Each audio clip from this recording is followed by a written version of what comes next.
Today I saw a video on YouTube featuring a bunch of ladies talking about how expensive daycare is.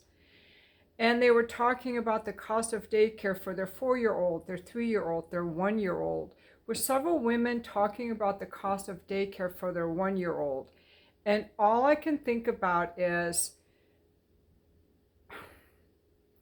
this is child neglect. Okay?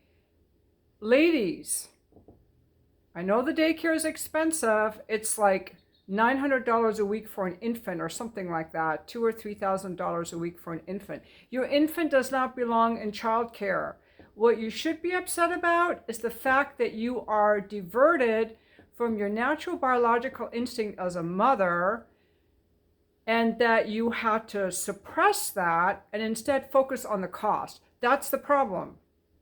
You have been taught by our society to suppress your natural urge to hold, nurture, and nurse or bottle feed, if you have trouble nursing, your infant. The average mother is heartbroken when she has to drop her infant off at childcare. You're supposed to be heartbroken. You have a bond with that child. You're supposed to feel that bond and nurture that bond. That baby needs you. And unbeknownst to you, the child knows that you're leaving it. It wants to be with you.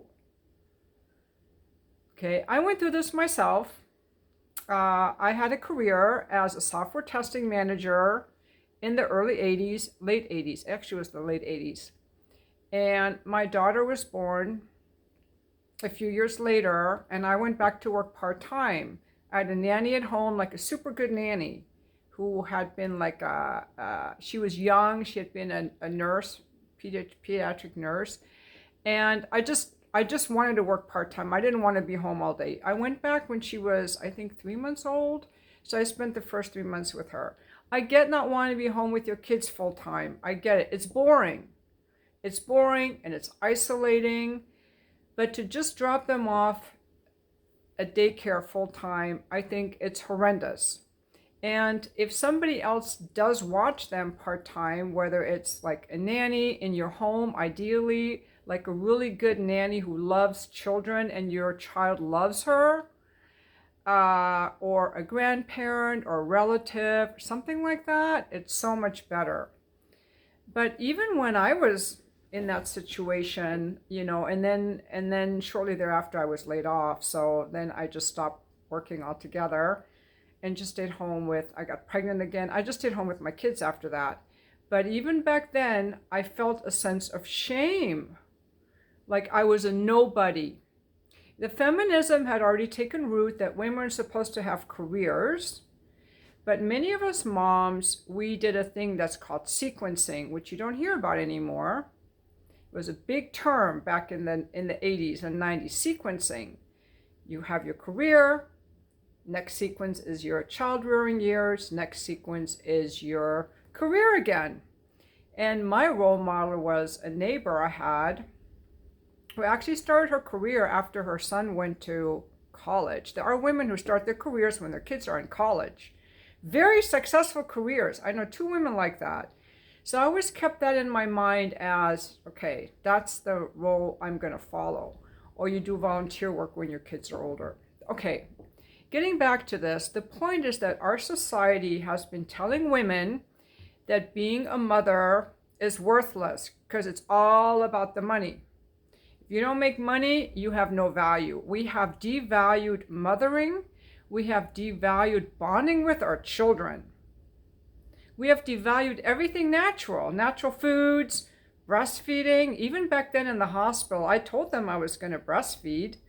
They introduced, the formula came right out, if you formula. Sometimes I had trouble with the breastfeeding. It's not easy. It's not instinctive. You need to learn how to do it. And so I went to La Leche League meetings. I had books about how to nurse. I hired a lactation consultant a few times. It's not the mother's fault. The baby may have trouble sucking. The baby may be sleepy. The baby doesn't latch on properly. Like, we need women and other people to help us. But the whole point of it is that when I hear all these moms talk about the cost of childcare as a problem, instead of saying The problem is that we have to go back to work when my heart is to hold my child and be with my child. That is the real problem. That is the real problem. Back when I got laid off, I didn't want to work part-time. I did not like being home full-time. Okay, it's very boring for me. I always wanted something part-time. This is just me. So I got my MBA part-time. I kept looking for various part-time jobs. I did have a few little part-time things I did on the side, always throughout my whole 25 years of marriage, except for a couple years. But then I was like reading things, learning about things, like investing in stocks, playing the piano. Like I like to have something going on that's just for me, my meditation, my workouts. And I was thinking what a shame it is that companies are not making available part-time professional positions for moms. And I thought, surely in 10 or 20 years this will change. Nothing has changed. I still don't see it. In fact, the want ads are just like getting more and more deplorable by the year in terms of there's nothing really professional in there. The jobs in there are pretty much very low wage menial jobs for a really long time. Like our economy is just crap, okay? But what I wanted to point out is that I think women through the feminist movement have suppressed their femininity. What is more feminine than birthing a child? Fucking your husband, or in my case, I won't go into it. But what is more feminine than birthing a child, nursing a baby, nourishing a family, making a meal, making a home? And of course, working too if you want to. But when you have to dump your baby off at a daycare so you can make money, like what? That's feminism? That's progress? Well, there are women who like that, okay? I'm not going to take that away. There are women who have children who don't really want to be with their children. They want to focus on their career. I think they have some repressed emotional things going on because the most ardent career woman will cut back on her hours while her children are little. If she is a journalist, a lawyer, a doctor, she can cut back to part-time. Usually these women will cut back to part-time while their children are little and take a few years off work while their children are little, just for the first 3 or 4 years, you guys. And especially for a baby. That's feminism, being in your heart. Feminism is not like, let's close off our hearts and just start making money. That's what the warmongers do. That's what the bankers do. That's what the whole thing is about in the Middle East and taking over countries and looting people. Like, that's not even human, really. Like, we need to wake the fuck up. We need to wake up. Now, if you have to work, that's one thing. I can't help the economy, but to push down your desire to be with your newborn and think that it's normal to drop them off at some daycare where you have like 4 babies to a caregiver, the baby misses you. You're breaking your bond. Like, this is wrong. This is just so fucking wrong. And I can see that. I'm 64. I can see it, okay? I can see it. I know I don't look 64 because this phone I'm using to film myself, this S10, it's very generous with the wrinkles. I do have wrinkles, but this phone is it's very generous, which is why I use this phone and not my newer phone. But, we need to encourage moms to follow their natural instinct to hold their baby, skin on skin, hold their baby. And I tell you what, my greatest emotional growth came from being a mother. You develop such a love and a sensuality, holding your infant skin on skin, gazing in their eyes while you're feeding them, whether from your breast or from a bottle. You look in their eyes, they look in your eyes, they can see you. You start making that connection and building that bond. I mean, that's you, even if you don't have that, don't kill your desire for that. Do not squash your desire to have that. That's a natural instinct for a mother to hold her child, her infant. And now later they get older, they don't want us, okay? They want to go, by the time they're 5, 6, 7, they want to play with their friends after school. Their friends become more and more important, and one day they move on, they leave you. But then when they're little, I'm talking about they're helpless.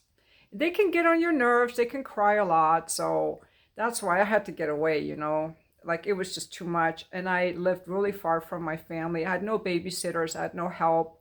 So I had the nanny, and then my ex-husband, he was my husband at the time. He would watch the kids while I went to do my workout, or going to the grocery store alone felt like I was on vacation, because going to the grocery store with little babies and they're crying, they need stuff, and you're trying to think what you need. Like, it's stressful.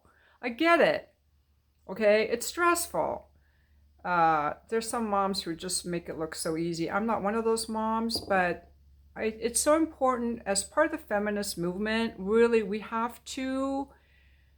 can't close our hearts. Okay, that's all I want to say. And there's no place your natural love comes out more than for your child or for your pets. I'm sure if you have like a pet, you don't like to leave them home alone. Many people take their pets with them to work. It's your natural instinct. Your pet misses you, your child misses you, and your child wants to sleep with you, by the way. Your children do want to sleep with you. At some point, you have to wean them off of that, but babies want to sleep with their parents. I always slept with my babies and nursed them, fell asleep while I was nursing them. They say you can roll over on them. That never happened to me. I do not know how that can happen. There's you kind of wake up when you're rolling on something, unless you're like drunk or on drugs or something. I don't understand. They try to discourage moms from sleeping with their babies. They try to discourage moms from nursing. They try to discourage moms from being home with their children. Like, our society has gone mad. Okay, whip your baby out. Okay, go back to work the next day, give it a bottle, take it to the daycare, it'll all be fine. Because, hey, you're a feminist and you're here to make money. And you can do everything a man can do because you are a man, really, in a woman's body. Like, this is messed up. It makes no sense to me, okay? It makes no sense to me. That's all I want to say, okay? I have a lot more to say, but this is it on the topic of being a mother. We have to allow our natural drive to bond with our babies. We cannot squash it. That's what I want to say. We have to nurture that natural desire to love and protect and nourish a helpless little baby. And it is the most heartwarming growth experience you will have. They will cry and drive you crazy, and you have to love them anyway, and you have to be really patient, and you have to get up when you're tired. And it's a selfless service with moments of joy when they smile at you, or you hold their gaze and you're holding them like this, but then they kick and they poop and they cry and then they're annoying again. Like, it's not easy. I'm not saying it's easy, but it's a journey of the heart. Okay? It's a journey of the heart. And you're going to miss out on that. And you're going to probably feel guilty just dropping your kid off at some daycare, your baby. This is child neglect. Okay? So I'm just here to point it out. It is child neglect. That's all I want to say. You guys have a great day. I will be back for the comments.